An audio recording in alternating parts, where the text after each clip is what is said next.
한 번은 이슬람을 믿는 중동 사람한테 우리나라 만두, 이거 코리안 푸드인데 한번 먹어보라고 권한 적이 있었습니다.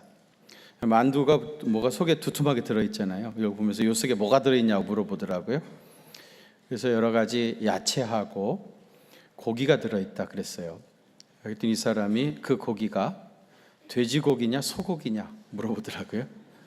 나는 만두 그렇게 좋아서 많이 먹으면서 그게 돼지고기인지 소고기인지 관심도 없었고 그냥 많이 들어있기만 하면 좋았는데 이 사람은 그게 돼지고기인지 소고기인지 물어보더라고요. 그래서 제가 돼지고기를 갈아가지고 집어넣었다. 그랬더니 얼굴색이 확 변하는 거예요. 그러면서 자기들은 못 먹는답니다. 모슬렘들은 그 돼지고기 안 먹는다 하는 얘기를 내가 알고 있었는데 무슨 뭐 삼겹살 같이 구워 먹자고 하는 것도 아니고 뭐 보쌈 먹자고 그러는 것도 아닌데 만두 속에 들어가 있는 돼지고기 그것도 먹을 수 없다고 단호하게 거절하더라고요. 물론 잘못된 신앙이죠. 그렇지만 이 사람들의 신앙심이라는 게 대단하구나 하는 것을 느껴봤던 적이 있었습니다. 각 종교마다 음식에 대한 규정들이 있습니다. 우리가 잘 아는 대로 그 유대교에서 음식에 대한 규정이 있죠. 레위기 11장에 보면 유대인들이 먹을 수 있는 음식과 먹을 수 없는 음식에 대한 아주 자세한 규례가 있습니다. 예를 들면 동물 같은 경우에는요, 발이 이렇게 쪼개져 있어야 됩니다. 이렇게 말같이 한꺼번에 통으로 되어 있으면 안 되고 발이 이제 쪼개져 있어야 되고 쪽발이 되어 있어야 된다 그런 얘기고요. 쪽발이 되어 있으면서 동시에 또 먹은 거를 이렇게 다시 되새김질하는 그런 짐승만 먹을 수 있다. 예를 들면 뭐 소나 양이나 염소나 이런 것들만 먹을 수 있다 했고요. 어류 같은 경우에는 그 비늘도 있고 지느러미도 있는 고기만 먹을 수 있습니다. 장어는 아무리 몸에 좋아도 비늘이 없기 때문에 먹을 수 없고요. 지느러미도 있고 비늘도 있어야 먹을 수 있습니다. 그다음에 조류 같은 경우에는 어떤 일반적인 그 규정은 없고요. 먹을 수 없는 새들 이름을 쭉 얘기했는데 그 중에 독수리, 솔개, 매, 까마귀, 타조, 올빼미, 부엉이, 또 박쥐 이런 것들을 먹지 말라 그렇게 되어 있습니다. 그다음에 이제 곤충 같은 경우에는요, 그 메뚜기와 배짱이 귀뚜라미 같이 이렇게 뛰는 다리가 있는 곤충들 있죠. 그거는 먹을 수 있는 걸로 되어 있습니다. 그리고 이제 파충류는요, 땅에 기어다니는 모든 것은 다 가증하다. 그래가지고 전혀 먹지 말도록 먹을 수 없도록 되어 있고요. 채소류에 관한 규정은 없습니다. 그렇기 때문에 뭐든지 맛있게 먹으면 된다 그렇게 되어 있어요. 어떤 사람은요, 이 유대인의 음식 규정이 영양학적으로도 굉장히 좋다는 거예요. 그래서 이 음식 규정을 잘 지키고 살면 건강하게 살 수 있다 그런 얘기를 하는데 저는 영양학적으로 이것이 좋은지 나쁜지는 뭐 알 수가 없지만은 사실 그것보다는 음식이라고 하는 것은 그야말로 우리의 일상적인 삶의 한 부분이죠. 늘 이제 음식을 먹고 살아가는데 그 음식을 먹는 그 순간에 지극히 사소하고 일상적인 순간에도 하나님을 의식하고 하나님의 계명을 기억한다고 하는 그 자체가 굉장히 중요한 의미를 지닌다 그렇게 생각이 되어집니다. 또 힌두교나 불교를 믿는 사람뿐만 아니라요, 당시 헬라 사람들 가운데서 윤회 사상을 믿었던 사람들이 적잖이 있었다고 그래요. 윤회라고 하는 게 뭐예요? 사람의 혼이 계속해서 다른 짐승의 몸에 들어가서 돌아간다는 거 아니겠습니까? 그래서 지금은 내가 사람으로 태어났지만은 다음에는 뭐 개로도 태어날 수 있고 또 돼지로도 태어날 수도 있고 또 이제 곤충으로 태어날 수도 있다. 그게 이제 윤회 사상입니다.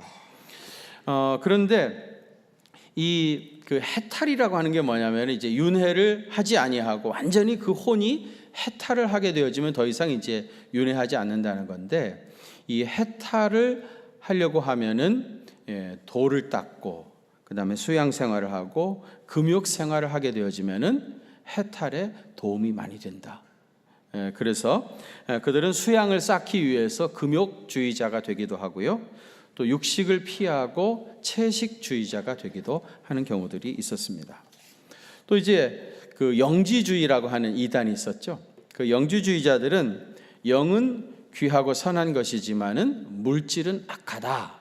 그런 생각을 가지고 있었어요. 육체도 물질이죠. 그렇기 때문에 악하다고 생각합니다. 하나님이 천지를 창조하셨다고 하면은 천지는 물질이기 때문에 악한 것을 만들어내신 신이죠. 그래서 영지주의자들은 하나님은 악한 신이라고 생각합니다. 여러분, 우리는 하나님은 천지 만물을 창조하신 위대하신 전능하신 하나님이라고 고백하고 세세 무궁토록 그분을 찬양하라 그러는데, 영지주의자들은요, 하나님은 물질 세상을 만드신 분이기 때문에 그는 악한 신이다, 그렇게 생각합니다. 그 이단이라고 하는 것이 얼마나 무서운 존재인지 모릅니다. 육체는 악한 거기 때문에 금욕생활, 고행, 그것을 해야 한다고 생각하고요. 그래서 영지주의자들은요, 그야말로 죽기 직전까지 정말 죽지 않을 정도로만 조금만 먹고 살고요, 육식을 피했던 그런 사람들입니다. 그리고 당시의 히랍 사람들은요, 자신들의 신에게 제사를 드린 후에 그 제물의 일부를 되돌려 받아가지고 그 제물을 신전에서 먹었습니다. 그렇게 했던 것은 제사를 드리면은 그 신이 그 제물에 붙어 있게 된다고 그래요. 그래서 그 제물을 먹게 되어지면은 그 제물과 함께 신이 자기 몸속에 들어온다. 그래서 제사를 드리는 행위 플러스 그 제물을 같이 나누어 먹는 것이 결국은 신을 자기 몸속에 모시는 행위라고 생각했던 겁니다. 그런데 사실 헬라 사람들뿐만 아니라 우리나라 유교 제사 문화에도 이런 생각이 있었어요.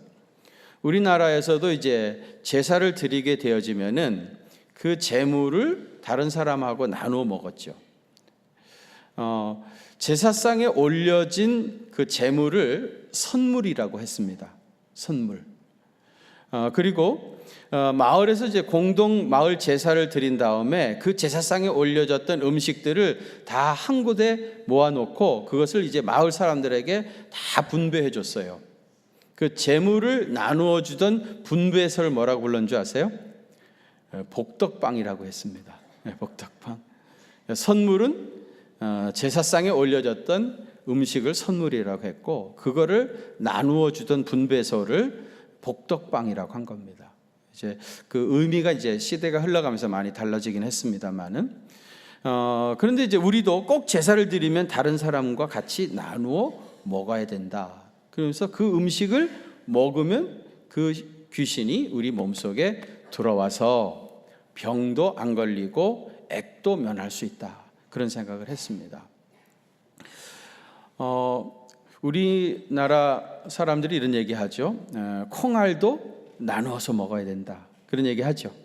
콩알 반쪽도 나누어 먹어야 된다, 이제 그런 얘기들을 많이 했는데, 그것의 의미가 뭐 음식이 먹을 게 없어도 조금이라도 이웃과 함께 나누며 베풀며 살아야 된다, 그런 뜻이 아니고요. 사실은 제사를 드렸던 음식을 서로 이렇게 나누어 먹어야, 그래야 신을 몸에 모시는 것이고, 그래야 병도 걸리지 아니하고 액도 면할 수 있다, 그런 생각을 가졌던 것입니다. 히브리 교인들, 이 히브리서를 읽었던 수신인들의 결정적인 문제는 뭐냐면 성찬에 대한 오해였습니다. 예수님의 몸을 상징하는 떡과 그리고 이제 피를 상징하는 포도주를 먹으면, 그러면은 그것과 함께 예수님이 우리 몸속에 들어오게 되어진다, 그런 생각을 했습니다. 이것은 아까 헬라 사람들이 다른 이방 신들에게 제사하고 그 제사 음식을 먹는 것과 똑같은 생각을 했던 거죠. 그 포도주와 떡과 함께 그거를 예수님을 내 몸에 모시게 되는 것이고, 예수님을 내 몸에 모시게 되어지면은 병도 안 걸리게 되어지고 또 복도 많이 받는다, 이런 생각을 가졌던 거예요. 그래가지고 이게 나중에는 이게 성찬식이 주술적으로 행해져 가지고 병든 사람이 고침받기 위해서 성찬에 참여하기도 하고 그런 오해들이 있었던 것입니다. 가톨릭에서는요, 성찬식 할 때에 그 떡과 포도주가 실제로 예수님의 몸과 그 다음에 이제 예수님의 피라고 생각해요. 그래가지고 그 성찬식을 하고 남은 포도주 있잖아요. 포도주 주님의 보배로운 피인데 그거를 갖다 버릴 수 없어요. 지금은 가톨릭 교회 가보면요, 제단 안에 이제 성물을 모시는 함이 있습니다. 거기다가 이제 남은 포도주를 모시게 되어지는데, 예전에 그게 없을 때는 그 주님의 피를 버릴 수 없다고 신부님들이 다 둘러 앉아가지고 그거를 나누어 마셨답니다. 그래서 신부님들 중에 알코올 중독자가 그렇게 많았더래요. 주님의 피를 받으면 그것과 함께 주님이 내 몸속에 들어오게 되고, 그러면 병도 고침받고 복도 받는다, 이런 오해가 있었던 것입니다. 이런저런 영향으로 히브리 교인들은 먹는 음식에 대한 오해들이 많이 있었는데요. 오늘 보면 9절 한번 같이 봉독하시겠습니다. 9절 시작. 여러 가지 다른 교훈에 이끌리지 말라. 음식으로서 할 것이 아니니 음식으로 말미암아 행한 자는 유익을 얻지 못하였느니라. 아멘. 아무 설명 없이 이 말씀을 읽으면 이게 무슨 뜻인가 잘 알 수 없지만은요, 이제 이 말씀의 뜻이 무엇인지 조금은 이해가 되실 겁니다. 여기 여러 가지 다른 교훈에 이끌리지 말라, 그 말은 뭐겠어요? 아까 말씀드렸던 유대교, 그 다음에 히랍 철학, 또 영지주의자들, 그리고 성찬에 대한 오해를 가지고 있었던 사람들이 말하는 음식에 관한 그릇된 생각에 미혹되지 말라. 그런 건 다 잘못되어진 생각이다. 그러면서 마음은 은혜로서 굳게 함이 아름답고 음식으로서 할 것이 아니라 그랬어요. 마음의 평강이나 기쁨, 또 영혼의 구원은 예수님을 믿는 믿음 안에서 하나님이 값없이 주시는 은혜로 받는 것이지, 음식을 먹거나 먹지 않는다고 해서 되는 것이 아니라, 그런 뜻이죠. 그 다음에 음식으로 말미암아 행한 자는 유익을 얻지 못하였느니라. 이건 무슨 뜻이겠어요? 이런 하나님의 구원의 은혜를 모르고 음식 문제에 붙잡혀서 사는 것은 아무 유익을 얻지 못한다, 그런 뜻입니다. 이어지는 본문 10절에서 12절에서도요, 구원은 은혜로 말미암는 것이지 음식으로 되는 것이 아니라는 것을 설명하기 위해서 대속죄일날 드리는 속죄 제사에 대해서 말씀하고 있습니다. 본문을 이해하려고 하면은 대속죄일에 드리는 속죄 제사에 대해서 먼저 알아야 됩니다. 여러분, 유대 달력에서 대속죄일이 며칠인지 혹시 아세요? 대속죄일 7월 10일입니다.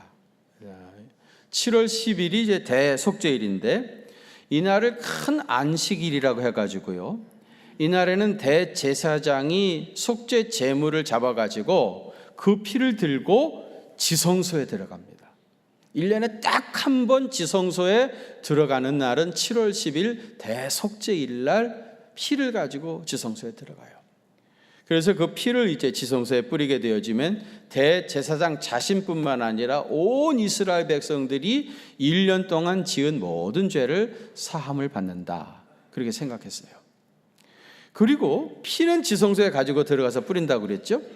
그 다음에 그 속죄 제물은 어떻게 하는가 하면은, 그것은 성문 밖으로 가지고 나가서 진 밖에서 그걸 완전히 다 불태워야 했습니다. 제사가 다른 제사들 있잖아요. 뭐 번제라든지 뭐 화목제, 속죄제, 속건제, 이런 제사들은 말이죠, 성전 안에서 다 드려졌습니다. 뭐 번제 같은 경우에는 완전히 번제단 위에 올려놓고 완전히 다 불태워버렸고요. 그 다음에 화목제니 뭐 속죄제, 속건제 이런 것들은요, 상징적으로 일부만 태워서 하나님께 드리고 나머지 제물은 제사장의 몫이 있고 정해져 있고, 그 다음에 제사를 드린 사람의 몫이 정해져 있습니다. 제사를 드린 사람이 자기 몫을 받아가지고요, 그것을 사람들을 초청해가지고 그것을 다 거기서 함께 나누어 먹었습니다. 그러니까 제사는 예루살렘 성전 안에서 다 되어졌습니다. 근데 유독 대속죄일 날 속죄 제물은 성 밖에 가지고 나가서 거기서 완전히 다 불태워야 했습니다. 이 독특한 규례가 의미하는 것이 뭐겠습니까, 여러분? 다른 제사는 다 예루살렘 성전 안에서 다 했는데 속죄 제사만은, 대속죄일 날 드리는 이 제사만은 성 밖에 끌고 나가서 거기서 완전히 다 불태워야 했습니다. 여러분, 예수님께서 십자가에 달리신 곳이 어디죠? 갈보리산이죠. 갈보리산. 근데 여러분, 이 예수님의 갈보리산이 예루살렘 성전 안에 있었습니까? 성전 밖에 있었습니까? 성전 밖에 있었죠. 예수님은 예루살렘 성전에서 체포를 당하시고 거기서 신문을 받으시고 채찍질을 받으시고 그리고 십자가를 지시고 영문 밖으로 쫓겨내셨습니다. 영문 밖에 쫓겨나가지고 결국은 갈보리산에서 십자가에 달려 돌아가신 겁니다. 그러니까 여러분, 대속죄일날 속죄 제물을 가지고 성문 밖으로 나가서 거기서 완전히 다 불태웠던 것은 예수님이 갈보리산에서 십자가에 달려 돌아가실 구속의 사건의 예표였던 것입니다. 그래요, 여러분, 이 구원이라고 하는 것은 예수님이 영문 밖으로 쫓겨나서 십자가에 달려 돌아가심으로 구원을 얻는 것이지, 무슨 이런 음식을 먹고 저런 음식은 먹지 않고 이 음식의 규례를 지켜가지고 되어지는 것이 아니라 하는 것을 이렇게 설명했던 겁니다. 여러분, 단순히 음식을 먹고 마시는 것으로 구원을 받는 것도 아니고 그것 가지고 하나님을 기쁘시게 해드릴 수 있는 것도 아닙니다. 오늘 본문 13절 이하에서는 은혜로 구원함을 받은 성도들이 진정 하나님을 기쁘시게 해드리는 것이 무엇인지 깨닫고 그것을 행해야 한다는 거예요. 여러분, 정말 하나님의 은혜로 내가 구원받았다 하는 걸 믿으십니까? 그러시다면 내가 정말 하나님을 기쁘시게 해드리기 위해서 무엇을 해야 될까 진지하게 생각해야 되는데, 먼저 첫 번째로는 치욕을 짊어지고 영문 밖으로 나가야 됩니다. 본문 13절 한번 같이 봉독하시겠습니다. 시작. 그런즉 우리도 그의 치욕을 짊어지고. 아멘. 여러분, 하나님을 기쁘시게 하는 것은 단지 만두 속에 들어있는 돼지고기 먹지 않는 것으로 그칠 수가 없습니다. 정말 하나님 기쁘시게 해드리기를 원하신다면 예수님이 십자가를 지시고 영문 밖으로 나가셨던 것처럼 우리도 치욕을 짊어지고 영문 밖으로 나아가야 합니다. 현대 그리스도인들은 십자가 없는 복음에 길들여져 있습니다. 여러분, 복음의 핵심이 뭡니까? 십자가죠. 복음의 핵심은 십자가입니다. 십자가 없이는 복음을 절대로 말할 수가 없습니다. 복음의 핵심은 십자가인데, 그런데 현대 교인들은 십자가 없는 복음에 길들여져 있는 겁니다. 십자가 이야기하면 교인들이 싫어합니다. 그렇게 자극적이고 원색적인 부담스러운 이야기 하지 말라는 겁니다. 그러니까 목사님들도 강산에서 십자가 이야기를 많이 하지 않습니다. 해봤자 교인들이 아멘도 안 하고, 여러분도 안 하잖아요.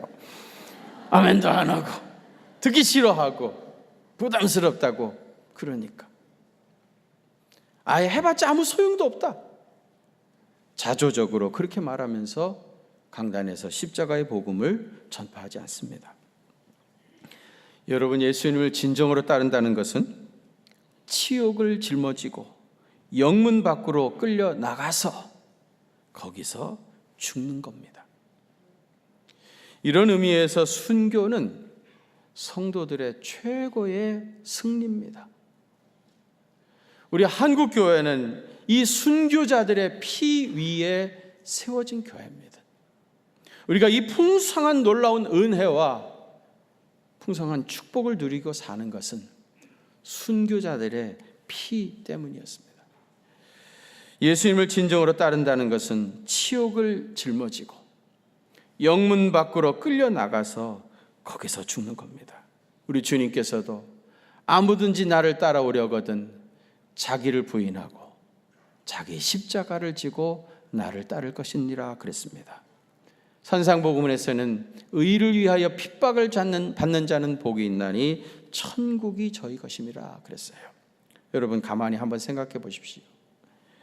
내가 주님을 위해서 희생하고 고난당한 것이 무엇인가? 치욕을 짊어지고 영문 밖으로 끌려 나간 적이 있는가? 진지하게 생각해 봐야 합니다. 스스로 십자가를 지는 삶을 살아야 하나님을 진정으로 기쁘시게 해드릴 수 있습니다. 두 번째로는 하나님을 기쁘시게 해드리려고 하면 하나님 나라를 소망해야 합니다. 반기문 전 유엔 사무총장이 급속도로 변하는 세상과 현실을 사는 사람들과의 괴리감, 이런 것들을 고민하면서 쓴 글이 있어서 여러분 앞에 잠시 소개하겠습니다. 건물은 높아졌지만 인격은 더 작아졌고, 고속도로는 넓어졌지만 시야는 더 좁아졌다. 소비는 많아졌지만 기쁨은 더 줄어들었고, 집은 커졌지만 가족은 더 작아졌다. 생활은 편리해졌지만 시간은 더 부족하고, 가진 것은 몇 배가 되었지만 소중한 가치는 더 줄어들었다. 학력은 높아졌지만 상식은 더 부족하고, 지식은 많아졌지만 판단력은 더 모자란다. 전문가들은 늘어났지만 문제는 더 많아졌고, 약은 많아졌지만 건강은 더 나빠졌다. 돈을 버는 법은 배웠지만 나누는 법은 잊어버렸고, 평균 수명은 늘어났지만 시간 속에 삶의 의미를 넣는 법은 상실했다. 달에 갔다 왔지만 길을 건너가 이웃을 만나기는 더 힘들어졌고, 우주를 향해 나아가지만 우리 안의 세계는 잃어버렸다. 공기 정화기는 갖고 있지만 영혼은 더 오염이 되었고, 원자는 쪼갤 수 있지만은 편견은 부수지 못한다. 자유는 더 들었지만 열정은 더 줄어들었고, 세계 평화를 많이 이야기하지만 마음의 평화는 더 줄어들었다. 지금 우리가 살고 있는 이 세상의 허와 실을 진솔하게 표현한 글이라고 생각했습니다. 반기문 총장의 말처럼 세상의 문명과 과학은 발달하여 삶의 질은 높아지고 좋아지고 분명히 사는 것이 편리해졌지만은 사람들의 정서는 메마르고 정신세계는 악해져 가고 있습니다. 한 걸음 더 나아가서 하나님을 향하는 신앙의 삶은 형식화되었고, 또 우리 기독교의 신앙이 무시당하거나 배척을 당하고 있습니다. 지독히도 현세적인 것에 집중해서 영원한 하나님 나라를 새카맣게 잊어버리고 사는 사람들이 점점 많아지고 있습니다. 여러분 보면 14절 한번 보세요. 우리가 여기에는 영구한 도성이 없으므로 장차 올 것을 찾나니 그랬습니다. 여기에는 영구한 도성이 없다는 겁니다. 이 세상은 그야말로 지나가는 것이라는 겁니다. 지나가는 그 시간 잠깐 동안의 의미를 지닐 뿐입니다. 잠시 지나가는 것을 붙잡고 그것에 목을 메고 사는 것은 분명히 어리석은 일입니다. 여러분, 하나님을 진정으로 기쁘시게 하는 것은 우리의 마음을 이 세상에 빼앗기지 말고 하나님 나라에 두고 사는 것입니다. 천국을 소망하며 사는 사람과 이 세상을 소망하며 사는 사람은요, 같은 그리스도인이라고 해도 삶의 질이 분명히 다르고 가치관이 다르고요, 선택하는 것이 다릅니다.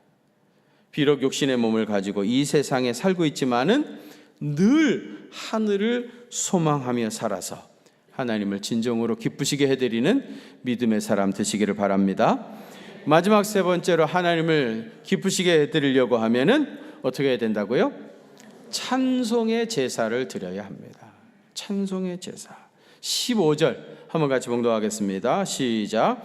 그러므로 우리는 예수로 말미암아 항상 찬송의 제사를 하나님께 드리자. 이는 그 이름을 증언하는 입술의 열매니라. 아멘. 예수로 말미암아, 이거 뭐예요? 음식으로 말미암음이 아니라 어떤 음식을 먹고 먹지 않고 그런 문제가 아니라 예수님의 은혜로 말미암아 구원받은 백성이 되었다면 항상 찬송의 제사를 하나님께 드리자. 항상 언제나 은혜로 구원받았다고 하는 그 벅찬 감격을 가지고 하나님을 찬송해야 합니다. 여러분, 하나님께서 우리를 구원하시고 창조하신 이유가 뭡니까? 이사야 43장 21절에 보면 이 백성은 내가 나를 위하여 지었나니, 하나님이 당신 자신을 위하여 지으셨다는 거예요. 왜요? 나를 찬송하게 하려 함이라. 하나님을 찬송하는 자로 세우시려고 하나님께서 이 백성을 지으셨다는 겁니다. 하나님은 그의 택한 백성들이 당신을 찬송할 때 가장 기뻐하십니다. 아주 유명한 구절이죠. 시편 69편 30절과 31절 우리 한번 같이 봉독하겠습니다. 시작. 내가 노래로 하나님의 이름을 찬송하며 감사함으로 하나님을 위대하시다 하리니 이것이 곧 더욱 기쁘시게 함이 될 것이라. 아멘. 거기 보시면은 내가 노래로 하나님의 이름을 찬송하며 감사함으로 하나님을 위대하시다 하리니 이것이 곧 소 뿔과 굽이 있는 황소를 드림보다, 무슨 뜻입니까? 많은 제사를 드리는 것보다 여호와를 더욱 기쁘시게 해드리는 거다. 하나님은 여러분 제물보다, 황소의 뿔보다 여러분의 찬양을 기뻐 받으십니다. 그것이 그 이름을 증거하는 입술의 열매라 그랬어요. 여러분, 입술의 열매라고 하는 표현이 잠언에도 많이 나와요. 잠언 12장 14절에 보면 사람은 입의 열매로 말미암아 복록에 족하며 그 손이 행하는 대로 자기가 받느니라 그랬어요. 입술의 열매로 말미암아 복록, 복을 받는다는 거예요. 또 그 손이 행하는 대로 자기가 받는다. 잠언 13장 2절에도 보면 사람은 입의 열매로 인하여 복록을 누리거니와 마음이 괴사한 자는 강포를 당하느니라. 잠언 18장 20절에도 보면 사람은 입에서 나오는 열매로 말미암아 어떻게 돼요? 배부르게 되나니 곧 그의 입술에서 나는 것으로 말미암아 찬양으로 말미암아 뭐 어떻게 돼요? 만족하게 되어진다. 찬양으로 말미암아서 복록을 누리게 되어지고 배부르게 되어지고 만족하게 된다는 거예요. 하나님을 찬양하는 사람에게 이런 놀라운 축복이 약속이 되어 있습니다. 특별히 우리 김민석 형제가 저 잘생긴 얼굴에 평생을 하나님을 찬양하는 사람으로 살겠다고 그래서 이렇게 귀한 찬양하는 사람이 됐으니 얼마나 잘된 일입니까? 정말 잘 선택했어요. 정말 그를 세우는 곳마다 하나님의 놀라운 영광이 나타나게 될 줄로 믿습니다. 또 우리 시온 찬양대원들은요, 아예 찬양하는 사람으로 작정을 하고 늘 암송해서 하나님을 찬양하는 이 일이 얼마나 하나님을 기쁘시게 해드리는지 몰라요. 정말 좋은 것을 선택하신 분들입니다. 축하드립니다. 하나님을 찬양하는 것 주님께서 제일 좋아하셔요. 여러분이 잘 아시는 이야기지만 역대하 20장에 여호사밧 왕 때 있었던 일입니다. 여호사밧 왕이 하나님을 신실하게 잘 섬겼던, 또 기도도 많이 하던 그런 왕이었습니다. 그런데요, 모압 사람, 암몬 사람, 에돔 족속, 에서의 후예들이죠. 이 세 나라가 연합국을 형성해 가지고 여호사밧과 유다를 치겠다고 엔게디라고 하는 사해 서쪽에 있는 항구에 수많은 사람들이 모여서 보니까 바닷가의 모래알과 같이 그 숫자가 많은 겁니다. 이 소식을 여호사밧이 듣고 하나님 앞에 나아가서 기도합니다. 우리를 치러 오는 이 큰 무리를 우리가 대적할 능력이 없고 우리가 어떻게 해야 할 줄도 알지 못하옵고 오직 주님만 바라봅니다. 주님 도와주셔서 이 큰 무리로부터 우리 민족을 구원해 달라고 울면서 온 이스라엘 백성들과 더불어 하나님 앞에 기도해요. 하나님께서 그 기도를 받으시고요, 야하시엘이라고 하는 선지자를 즉시 여호사밧에게 보냅니다. 말씀하시기를 너희는 이 큰 무리로 말미암아 두려워하거나 놀라지 말라. 이 전쟁은 너희에게 속한 것이 아니고 하나님께 속했다. 이 전쟁에서 너희가 싸울 것이 없다. 너희는 대열을 지어 서가지고 너희와 함께 하시는 하나님이 너희를 어떻게 구원하시는지 보라. 그렇게 말씀하셔요. 그래서 여호사밧이요, 이 하나님의 약속을 말씀을 듣고요, 성가대원을 조직했습니다. 성가대원을 조직해가지고 그들에게 거룩한 예복을 지어 입히고요, 맨 앞에 서라 그랬어요. 그리고 찬송을 부르기 시작했습니다. 여호와께 감사하세, 그의 인자하심이 영원하도다 하면서 찬송을 부르게. 그런데 여러분, 그 노래와 찬송이 시작될 때 하나님께서 역사하신 거예요. 그러니까 여러분, 여호사밧이 하나님 앞에 금식하며 기도하니까 하나님께서 들으시고 응답하셨어요. 약속하셨어요. 전쟁은 너희에게 속한 것이 아니라고 약속하셨는데, 실제로 하나님의 놀라운 약속의 말씀이 이루어진 시점은 언제입니까? 그 노래와 찬송이 시작될 때, 찬양이 울려 퍼지기 시작할 때 하나님께서 역사에 개입하신 겁니다. 그리고 이스라엘 백성들을 구원하셔서 어떻게 하셨죠? 이 세 개의 나라가 연합해 한 마음이 되어가지고 유다를 치러 왔었는데요, 하나님께서 역사하시니까 이들의 마음이 갑자기 나뉘어진 겁니다.